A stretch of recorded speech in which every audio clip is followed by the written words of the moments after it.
Son horeg piye? Kula matur ngono ya ngono nanging ya aja ngono. Sak madya ae. Lek lewat tengah kampung, kampung padat, kayak wong-wong gentenge duduk genteng karang pilang, genteng tipis-tipis. Lah lek mau onekne dengan volume maksimal, kocone pecah, gentenge rontok. Ngono ya ngono nanging ya aja ngono. Halo, tapi lek neng lapangan luas, apalagi jauh dari perumahan, terus mereka sedang berlomba mana teknisi yang paling bagus untuk menghasilkan skill yang paling hebat tentang personan, toh nggak ada yang diganggu. Lek ngono mau haram-haram nih, yo kenem-kenemen. Halo. Kayak khawatir kula kadung ngarom-ngarom nih, sumben pas pondoke haflah akhir sana ngundang. Assalamualaikum warahmatullahi wabarakatuh. Allahumma sholli ala sayyidina Muhammad wa ala ali sayyidina Muhammad. Teman-teman sahabat Kazib dimanapun Anda berada, semoga Allah Subhanahu wa taala memberikan rahmat dan inayah kepada kita semuanya. Amin ya Allah ya rabbal alamin. Saya di sini ingin mengomentari tadi video di depan ya, tentang Kiai Marzuki yang menentang fatwa ulama atau fatwa MUI. Alhamdulillah. Jadi harus dibiasakan terlebih dahulu membaca sebelum berfatwa, dan fahami dulu dengan jelas persoalan sebelum menjatuhkan vonis. Karena apa? Karena dalam ilmu usul fikih ada kaidah yang sangat penting. Tasawur dulu baru tasdik. Fahami hakikat sesuatu baru beri penilaian. Tapi sayangnya ada beberapa tokoh seperti yang kita lihat baru-baru ini, teman-teman ya, tampaknya belum mengetahui secara menyeluruh hakikat dari son horeg, teman-teman. Mereka mengira bahwa son horeg hanyalah persoalan teknis pengeras suara yang terlalu nyaring. Padahal teman-teman, persoalannya jauh lebih dalam dan kompleks. Pengusaha son horeg mungkin perlu sekali-kali lah mengajak para ulama yang mengkritisi fatwa MUI ini untuk melihat secara langsung bagaimana acara konser atau acara son horeg itu berlangsung. Agar apa? Agar bisa menyaksikan sendiri bagaimana bokong-bokong yang semok dan susu mentul-mentul gitu kan, dan para dancer bergoyang di atas panggung atau di jalanan. Dan bukan mustahil setelah melihat langsung, para pengkritik itu akan lebih memahami mengapa fatwa haram itu keluar daripada para ulama yang ada di MUI. Sebab sejatinya kami pun tahu bahwa beberapa ulama yang sekarang bersuara keras menolak fatwa, seperti mohon maaf saya sebutkan Gus Muafiq, Kiai Marzuki Mustamar, Ustadz Syekhul Rizal Mustafa, hingga Ustadz Rafi'i Mukhlis, bukanlah orang yang bodoh teman-teman atau awam ya di perihal fikih. Mereka orang-orang cerdas, mereka orang-orang alim.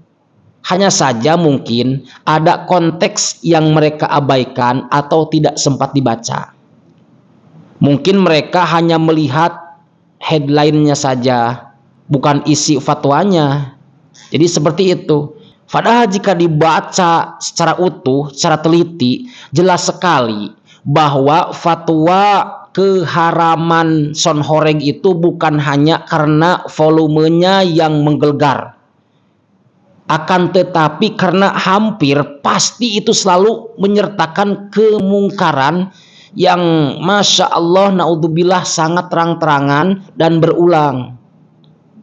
Dancer perempuan berpakaian minim ya, goyangannya masya Allah sangat erotis di hadapan umum, suasana pesta tanpa kendali, dan semua itu dibungkus dengan dalih hiburan rakyat. Itu teman-teman ya, itu alasannya. Jadi kalau memang ada pengajian pakai son horeg, tidak masalah selama tidak ada satupun kemungkaran yang mengikutinya. Tidak ada suara lebih daripada 100 desibel, tidak ada dancer perempuan, tidak ada aura-aura pornografi, tidak ada pesta mabuk, miras, suara yang membangkitkan syahwat, tidak ada. Dan yang paling penting tidak melanggar adab-adab syar'i. Tidak menentang atau melanggar hukum-hukum syariat. Itu saja sih, simple. Justru teman-teman yang menjadi pertanyaan besar adalah mengapa mereka yang dikenal sangat keras ya terhadap simbol-simbol keislaman. Bahkan mereka cenderung sinis terhadap para habaib, teman-teman. Suara mereka kini malah seragam. Aneh saya. Ya. Mereka ini yang saya lihat gus-gus atau kiai-kiai yang itu seragam dalam menentang fatwa MUI tentang sound tersebut. Seolah-olah ini bukan lagi persoalan dalil, tapi justru strategi untuk menarik simpati massa. Naudzubillah, tsumma naudzubillah. Ya, membangun kekuatan politik kultural baru dengan cara menggiring opini publik bahwa ulama kini tidak lagi berpihak kepada rakyat kecil. Padahal, teman-teman, nih, sejatinya ulama sejati tidak pernah tunduk pada tekanan mayoritas. Tidak pula silau oleh suara bising massa. Karena apa? Karena yang mereka jaga bukan sekedar popularitas, melainkan keberkahan umat dan marwah agama yang makin hari makin dihantam oleh budaya. Ya, pesta dan gemerlap panggung yang begitu naudzubillah, yang menjauhkan anak-anak muda dari nilai-nilai Islam, teman-teman.